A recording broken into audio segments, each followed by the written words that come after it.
ប្រហើមានរឿងអីរកខ្ញុំបានហើយមិនពាក់ព័ន្ធជាមួយឈិនឈីទេអីថោករៀបការជាមួយខ្ញុំជាកិត្តិយសនាងខំការពារអាចរៃនេះហេតុអីហឺយអ៊ីសេមិនអីទេជឿខ្ញុំចុះមានខ្ញុំនៅខ្ញុំមិនអោយពួកគេធ្វើបាបនាងទេសម្រាប់ឯនេះចង់ធ្វើជាបរិបរោះនោះហ៎មែនហើយក្រែងឯងមានម្ដាយជាអ្នកអាណាមហើយឯងហៅគាត់មកហើយក៏លុតចង្គង់គ្រប់ជើងប្រមាណដងថាមិនត្រូវជាងឯងមានចិត្តមេត្តាទុកជីវិតឲ្យឆ្កែមួយក្បាលធ្វើជាម្ដាយគេថោកទាបកាត់បានកូនប្រុសថោកទាបដូចគ្នាយកល្អម្ដាយកូនថោកទាបទាំងពីរនាក់លុតពីលើអាគីចុះមកបញ្ចប់ជីវិតតែពួកនាងប្រមាថខ្ញុំបានតែកុំប្រមាថម្ដាយខ្ញុំណាសម្រាប់ចេះខឹងដែរអាចធ្វើអ្វីខ្ញុំបានទៅនាងបើម្ដាយឯងជាអ្នកអនាម័យហើយគឺខ្ញុំវាយឯងស្លាប់នៅទីនេះតើគាត់ខឹងប៉ុណ្ណាស្លាប់ជាមួយគ្នាទេអ្នកណាប៉ះពាល់កូនប្រុសខ្ញុំអ្នកណាប៉ះពាល់កូនប្រុសខ្ញុំ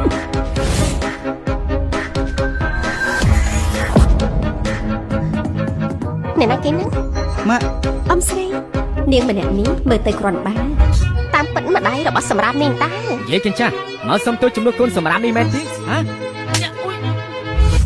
កូនប្រុសឯងដណ្ដឹងប្រពន្ធមិនក៏មិនប្រាប់មកឲ្យដឹងផង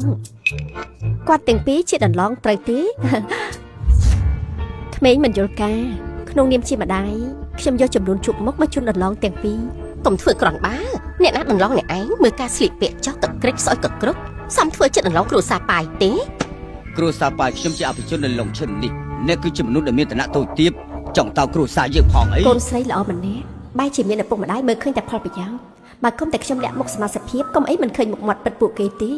គ្រួសារប៉ាយនៅឡុងឈិនជាគ្រួសារមានមុខមានមាត់មែនប៉ុន្តែកូនប្រុសខ្ញុំក៏មិនអន់គេដឹកជញ្ជូនអីវ៉ាន់កាត់ខ្យល់កាត់ភ្លៀងឧស្សាហ៍ស្មោះត្រង់មានចិត្តកតញ្ញូមានក្តីស្រឡាញ់កូនស្រីអ្នកស្រីរៀបការជាមួយគេច្បាស់ជាមានសុភមង្គលចំនួនជប់មុខនេះសូមអ្នកទទួល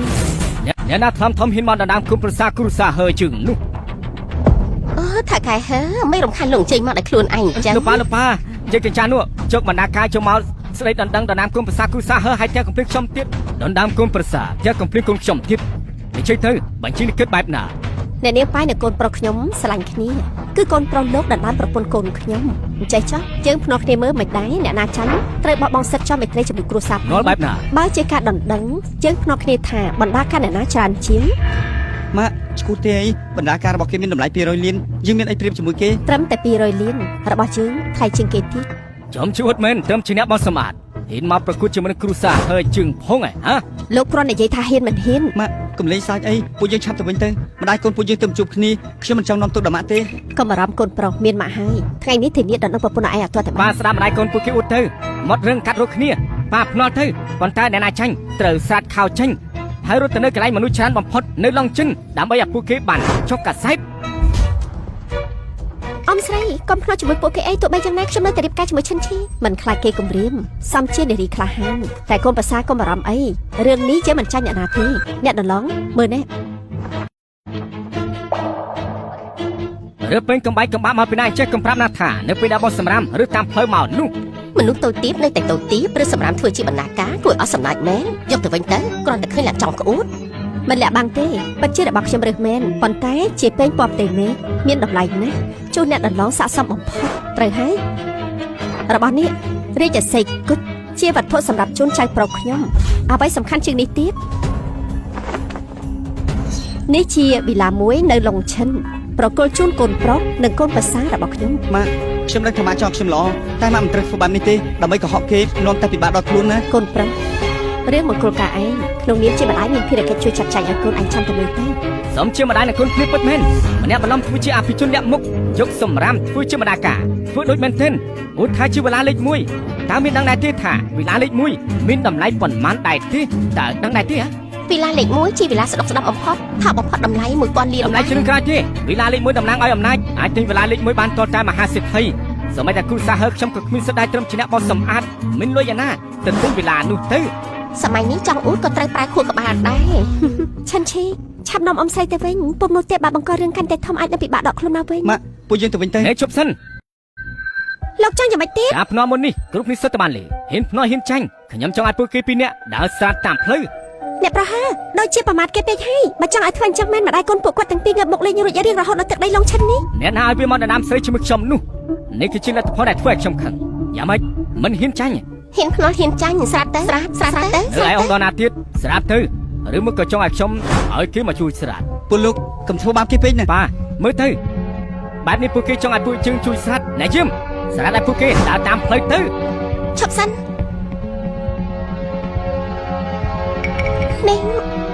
នេះជាពេញជាហួរកម្រមានលើលោក នេះចាងកុំប្រាប់ណាថានេះគឺជាពេញពិតនោះ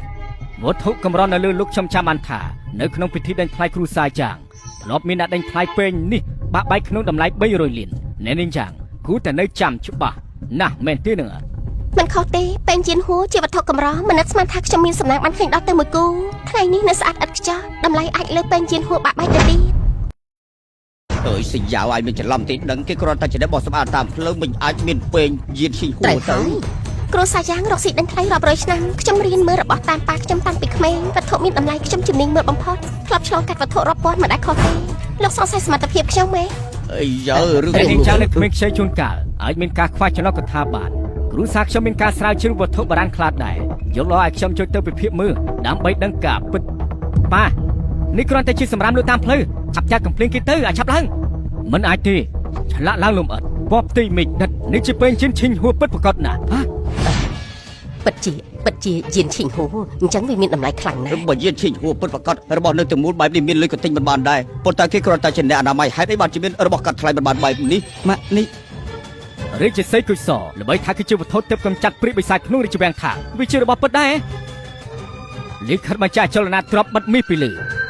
អាគារស្ដេច ឮថាជាអគារស្ដេចឆ្នេរលេខ1យ៉ាងហើយក៏តម្លៃជាង30កោដដែរម៉ាក់មិនបានជាទៅជាអញ្ចឹងខ្ញុំដឹងហើយអ្នកអនាម័យគ្រាន់តែជាការបាំងភ្នែកការពិតទៅម៉ាក់គឺជាសទ្ធាវល់កោដ